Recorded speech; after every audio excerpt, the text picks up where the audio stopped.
What up, people? What's good, y'all? It's me again, L Teddy 27,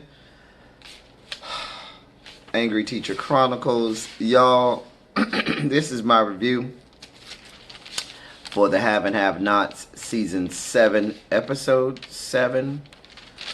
And I actually don't have to drag Tyler as much as I normally do.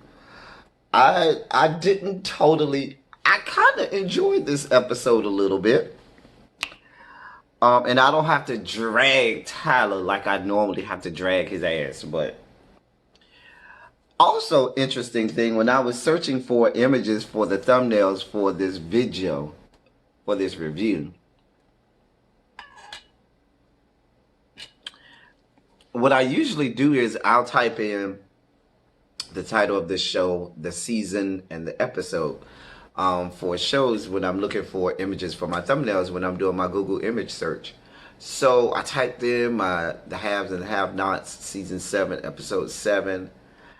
And as I was scrolling through the images, I saw images of my thumbnails from my previous reviews. Like, I know I saw Episode 4, and I think I saw Episode 3. I was like, look at you, L Teddy 27. Bitch, you done made a whole Google search. I was kind of a little proud of myself there. I was like, okay. And you know, when you click on it and you click, it takes you to my review. But the thumbnail comes up. I was like, okay. Look at you going with your bad self. You know. Hey, I ain't mad at it. So shouts out to everybody who found me from doing a Google search. Love y'all too. Hope you liked the review. Anyway, y'all, let's get down to it. Jim and Hannah are still at the hospital where Jim, like we left off last time, is putting the order in to kill Benny. Now, I told y'all last review that this is the magical, merry world of make-believe. The TP Studios. We knew full well Benny wasn't gonna die, okay? Hannah gets all up in sorts, jumps on Jim, attacking Jim in the bed because she thinks that because Jim said, oh, Benny's dead. I called in the head, he's dead. So Hannah gets all in her feelings. Jim calls for the nurse. The nurse comes in and breaks it up.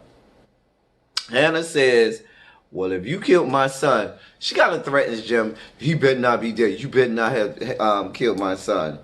I'm calling the police, child.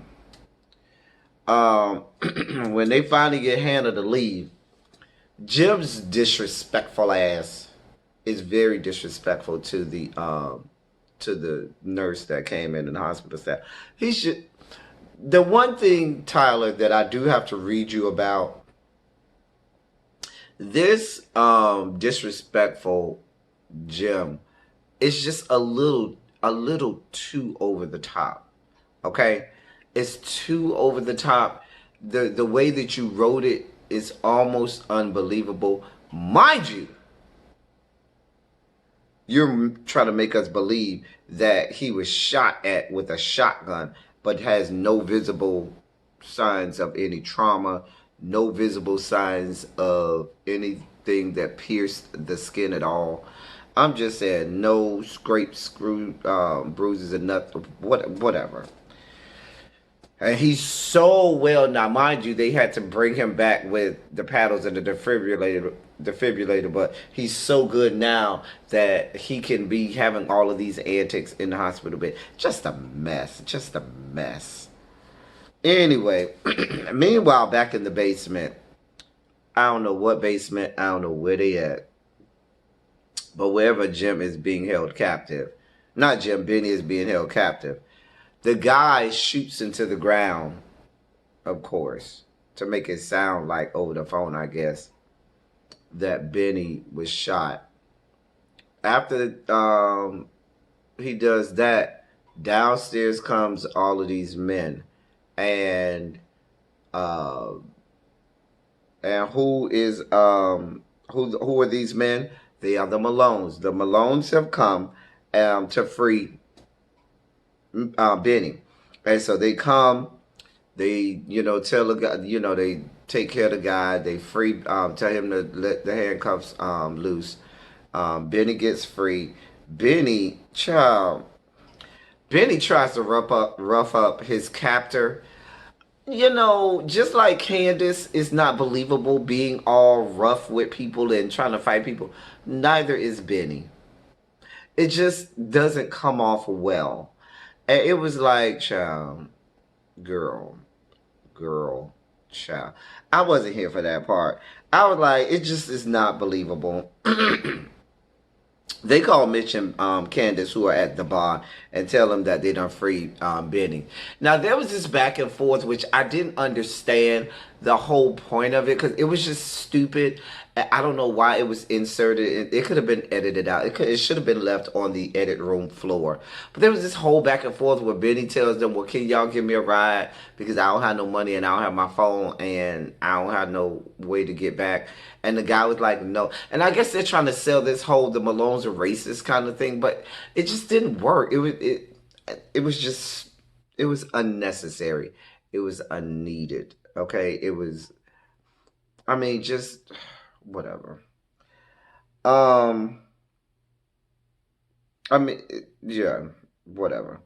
They agreed to, so Mitch when Mitch is on the phone with the guy, that came to free Benny, he was like, so where's Benny? Can I talk? He was like, well, he gone. He was like, wait, what? He don't have no money. He don't have no way to get here.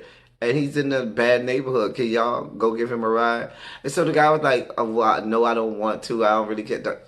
There was this whole back and forth. Well, I'll just sit him on the flatbed of my truck and we'll get that. But I just didn't see the purpose or whatever. Anyway, so they're going to take Benny back to the Malone bar. Mitch tells Candace to call her mom and tell the mom that they got Benny. Candace say, nope, not until I see Benny with my own two eyes. And they never do call Hannah. So, and we'll see why in a second.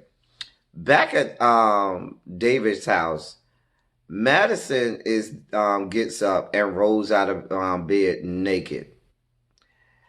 Jeffrey tries not to look at him. Madison comes on to Jeffrey. Madison flirting. Jeffrey says, well, can you put on some clothes? Madison puts on the bottoms of his scrubs.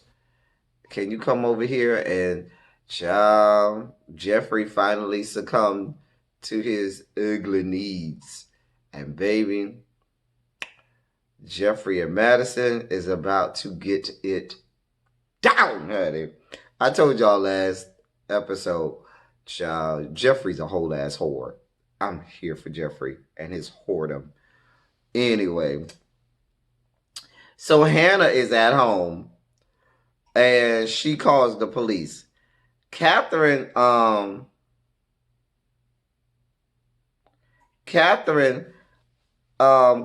Hannah in the middle of her calling the police and tells her, Hannah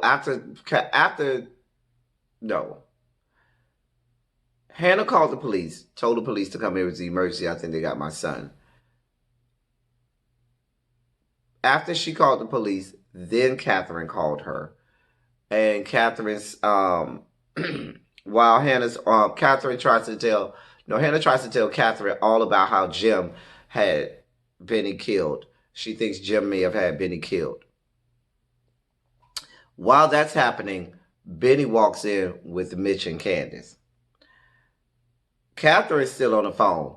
And so, Hannah done threw the phone down. She's all happy, this, that, and the third. Meanwhile, Catherine is still on the phone overhearing this. So Catherine's like, hello, hello, hello. Catherine tells, Hannah gets back on the phone and Catherine tells Hannah to come to the jail. Because Hannah was like, listen, we all finna go to the bank, put this money back in y'all account, get this money back. Catherine was like, no, I need you to come to the jail first if you can.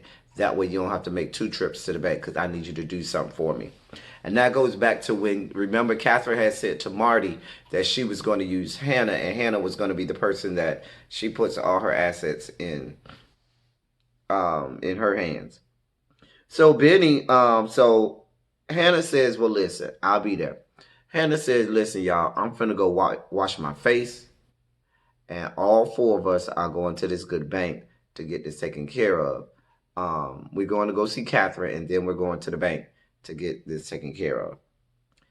When Hannah goes to the back, to the bathroom to go wash her face, Benny is like, no, we ain't giving that money back.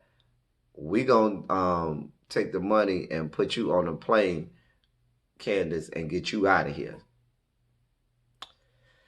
I don't know, y'all. I don't know. But what I wrote down in my notes is because Benny tries to make Candace and leave without, and Mitch and all of them, the three of them, get out of the house before telling Hannah, without telling Hannah. And Candace was like, no, we can't do this. Mitch is like, no.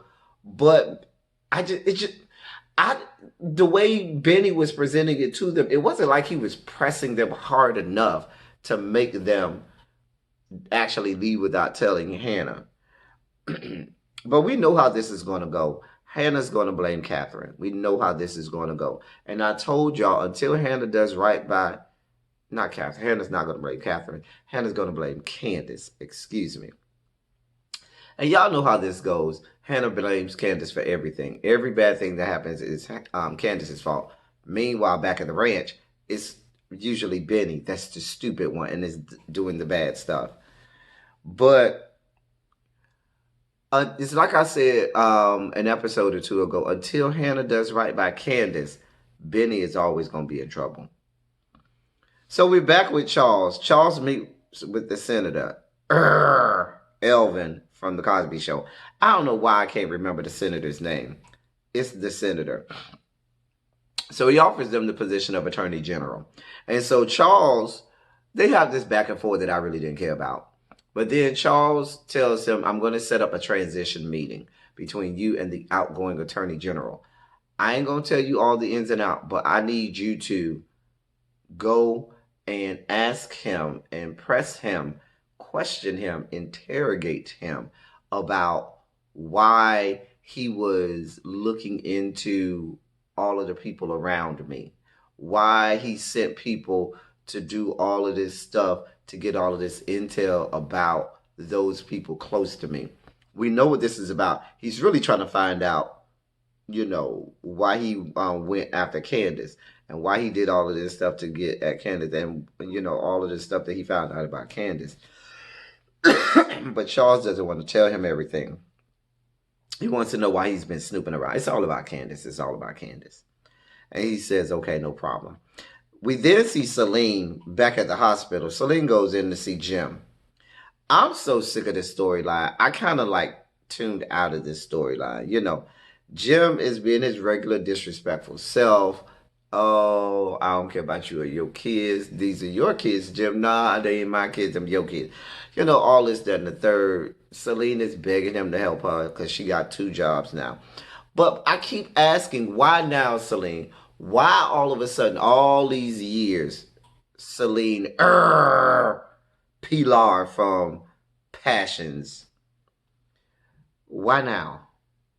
What was all this smoke and pressure all these years? Child, whatever. Now, I can't say that I know this is going to happen, but I can't shake the feeling that this, with all of these people upset with Jim and with all of these, things that, all of these, awful confrontations that Jim is having, does it not seem like they're trying to set up a Who Killed Jim finale? I don't know, y'all. Just, y'all let me know. It's something in that line. I feel like they're trying to set up a who killed Jim or who shot Jim. What happened? I feel like they're trying to set that up or something in that area. I don't know, y'all. Celine then calls Veronica to set up a meeting. Child, Veronica is being Veronica, just as disrespectful. Veronica said, yeah, we can meet, honey. But when you come, what kind of car you drive, boo? What year, make and model? Is it leaking, honey?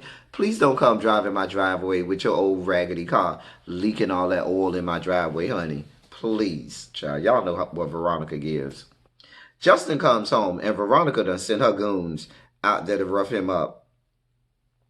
Justin, see, this is what happens, Justin, when you check your ass out of the hospital. You should have stayed your ass in the hospital. That's what you should have did. But no, you wanted to get out the hospital and go home, and now you got Veronica's goons waiting for you. So he offers them four stacks, $4,000 to not to beat him up. So the guy says, listen, the cute one, the cute one, the leader of the goons, the cute one. So the guy says, I'll take the money, but I at least got to get 1 or 2 hits in. So he hits him one good time in the stomach. And, Justin was complaining, I got stitches and everything in my stomach. Child, he ain't care. He took the money, hit him one time. And so Justin was like, are y'all coming back? He was like, yep. As many times as Veronica tells us to come back.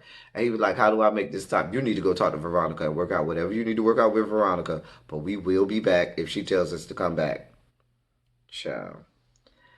Then we see Landon goes in to see Charles. So he brings him all of these articles all about how the tide is turning on the outlook for Candace and how, the sentiments that people originally had about Candace is turning and it's not going to be that way.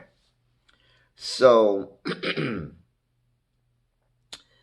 there's this back and forth between Charles and Landon where he asks Landon whether or not he's ever been, because he said, well, why are you doing this? He was like, because I know you love her and I see how you look when she's around and I see how you feel about it. And Charles asked Landon, have you ever had that about someone? He was like, yeah, but it didn't work out. And he was like, why are you asking me this? Because I don't think you really care. He was like, no, I'm not like that. I really do care. He was like, but you laid me out on the floor. Y'all remember that when Landon tried to, was that when Landon tried to hit on Charles and Charles punched him and all of that stuff, beat him up? Anyway, so they talk about how Charles says, oh, I don't want to come off as homophobic, and had you been a woman, I wouldn't have been as offended, and I need all of it, child. I don't believe you, Charles. You're just as homophobic as you was. You like the gays for what we can do for you, child. Anyway, Landon is but Landon is still trying to work out this Candace situation, bring Candace in the fold. So Charles finally tells Landon what happened when Candace exited and how they had her, sit out in the trunk of a car. And so Landon was like, well, damn, I got some work to do. So Landon's still going to try to work out having Candace back in the fold. Charles doesn't think it's going to happen. We'll see. Meanwhile, back at the jail, Hannah finally goes back into the cell. Wyatt tries to apologize because remember, George came in, the DA, and said, listen, you're going to stay in jail because now you're in here for the attempted murder of your mom and dad. So Wyatt is on this whole campaign to try and apologize to Catherine. Catherine ain't here for it, honey. Oh, because I need to get out and see a doctor so I can get help for my baby. You tried to kill me, all bets are off. And she's not here for it. He was like, oh, I want to talk to my dad. Oh, he won't let this happen to me. Catherine is like, baby, you going to stay in here, honey. Child, we will be pressing charges. And and I'm glad that she's not feeding into that garbage. Justin then goes to go see Veronica. He shows up at Veronica's house. Child, what I took from this scene was, Justin, why are you trying to negotiate with a terrorist? We do not negotiate with terrorists, Justin. Veronica is a whole ass terrorist, okay? And Veronica did what Veronica does. Veronica was like, no, I'll never forgive you. Child. She had this whole line about, baby, when I am 99 years old and still looking good, I still wouldn't have had enough time to be over what you did to me. It's all, just the back and forth that Veronica has. This is what happens when you try to hit a real queen. Girl, just as disrespectful. She tells him in no Um, in no alternate universe, boo, am I gonna forgive you. I'm gonna keep sending my people. And then he kind of alludes to committing suicide. And she was like, well, what I need to do to hurry up this process, boo? I mean, do I need to send them back now to hurry this and speed this up? Child, a mess. Just a mess.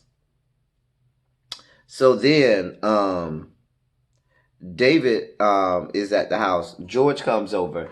David gives George a file that proves that the gun that shot Jennifer Salison belonged to Veronica and not Catherine. And he says that Veronica is the one who killed Jennifer Salison because she was um, accusing us of having an affair. George doesn't believe him. George said, we have our suspect in custody. I don't know what you and Veronica got going on, boo, but I don't believe y'all. David then says, listen, I got more files. Tax evasion and all kinds of other nefarious crimes that she's tried to commit. And this is the evidence right here. I'll give this to you if you give me immunity. George, the DA, says, you know what? I'll give you that. Meet with me in the morning, bring your files, bring your stuff, and we'll talk about it. David baby goes upstairs to go and tell Jeffrey what just happened and the fact that they about to take Veronica down. David opens up said door, and Madison is on top of Jeffrey riding his heart out, baby. He was tooting that thing up, mommy, and making it roll. Toot that thing up, mommy, make it roll, make it roll. Ow, ow, ow, ow.